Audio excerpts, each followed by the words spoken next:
کیا مالداری دیکھ کر کبھی دور رسالت میں شادیاں طے ہوئی؟ کیا کبھی دولت دیکھ کر کے شادیاں طے ہوئی؟ اگرچہ میں شرعی طور پر اس پر بدعت کا کوئی حکم نہیں لگا رہا ہوں، ویسے کوئی میں مفتی بھی نہیں ہوں کہ میں کوئی حکم لگاؤں، لیکن آپ سے پوچھتا ہوں سنت رسول دیکھو اور اس کے بعد اپنا حال دیکھو۔ ہر باپ اپنی بیٹی کا رشتہ ڈھونڈنے نکل رہا ہے تو پہلا نمبر دولت کو دے رہا ہے، اور دولت میں یہ نہیں دیکھتا کہ کتنا مالدار ہے، کتنا غریب ہے۔ اللہ اکبر!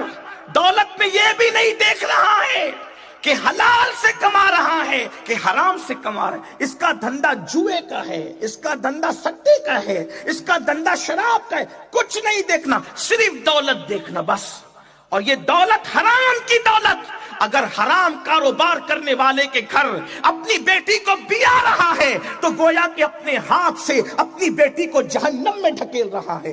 آپ سے پوچھنا چاہتا ہوں، اور پھر آج کل کی عورتوں کا خاص رول ہے، اس وقت تک رشتے طے نہیں ہوتے جب تک کہ عورتوں کی مرضی نہ ہو۔ عورتوں سے مراد وہ بیٹی تو کنارے رہ جاتی ہے، دادی اماں بیچ میں، بڑی بہن بیچ میں، بھابیاں بیچ میں، اور سب کی نظر اللہ ماشاءاللہ دولت پر ہے۔ لیکن آپ سے پوچھتا ہوں 10 دن کے حسینی بننے والوں اور اپنے مفاد کے لیے مولائی بننے والوں اور اپنے مفاد کے لیے سیدہ کا نام جپنے والوں، کیا یہ نہیں دیکھتے اللہ کے رسول نے اپنی شہزادی کا نکاح جس علی مرتضیٰ کے ساتھ کیا، ان کا تو خود کا مکان بھی نہیں تھا، مہر دینے کے لیے پیسے بھی نہیں تھے، حتیٰ کہ آقا نے فرمایا علی میں فاطمہ کے ساتھ تمہارا نکاح کرنا چاہتا ہوں، تو مولا کائنات نے عرض کیا یا رسول اللہ میرے پاس تو مہر دینے کے لیے کچھ ہے ہی نہیں، تو اللہ کے حبیب علیہ السلام نے فرمایا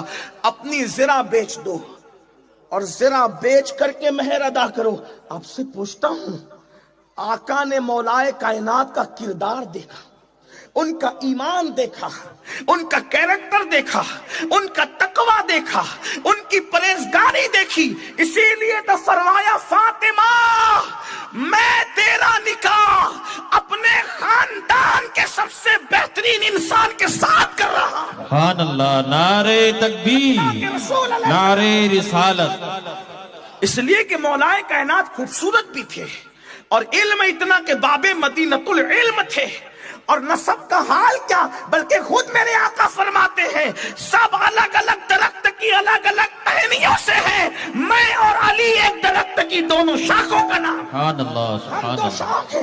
حضور علیہ السلام نے ان کا نسب، ان کا علم، ان کا حلم، ان کا تقوی دیکھا۔ لیکن آپ کو بتاؤں، لیکن جب ہم مولا علی کا مال دیکھتے ہیں تو مجھے یہاں ایک بات یاد آتی، سنیں اب آج سب مال کی طرف، مال مال مال۔ قرآن کہتا ہے الہاکم التکاثر حتی زرتم المقابر، ہلاک کر دیا تم کو مال کی محبت نے، یہاں تک کہ تم قبر کے ٹھکانے تک پہنچ گئے، قبر کے گڑھے تک پہنچ گئے، موت کے منہ میں پہنچ گئے۔